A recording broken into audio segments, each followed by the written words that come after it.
So today I went for a run. I've had such a wonderful day so far, feeling so much better. It's been a couple weeks, so super happy about that. I wanted to come and talk today about joy, being radical about joy. What is joy? What does this mean? In James chapter 1 verse 2, it says, "Ye brethren, count it all joy when ye meet diverse temptations." The Lord spoke to me about this so much over the last few years that I've, just been facing a lot of things and going through a lot of things, and I never understood what that means. Count it all joy. What do you mean count it all joy? I remember being like, Lord, there's all these things going on. Like, where are you? Where are you in this? And his response was, count it all joy, Lindsay, when you face all these things and all these things come at you. Count it all joy. And he always told me, like, if you are in this, I am in this with you. You are not alone. There's no separation of me and you. I will not forsake you.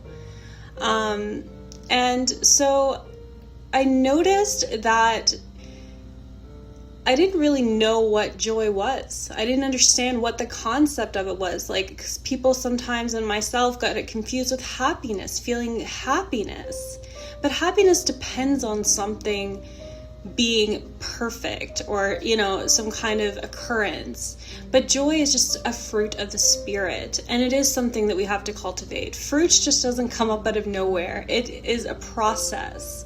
It is the planting of a seed. It is the rain. It's the sun. It's time. And then you reap the fruits of what you have cultivated in faith. And with joy, it's a cultivation. And then, you start to understand, I would never understand what joy was if I didn't have challenges. So this is all to do with the cultivation of faith. Our faith is tested. We are built strong in our faith. It comes together as that.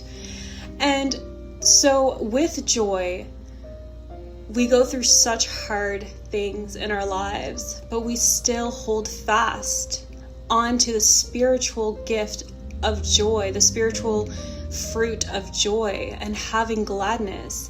And knowing, what it's like to suffer, but knowing what it's like to know that the Lord has, taken these burdens from us. He tells us to lay our burdens upon Him so we can be free and we can be in gladness and in joy and gratitude. It's a lot of cultivation. It doesn't just happen overnight.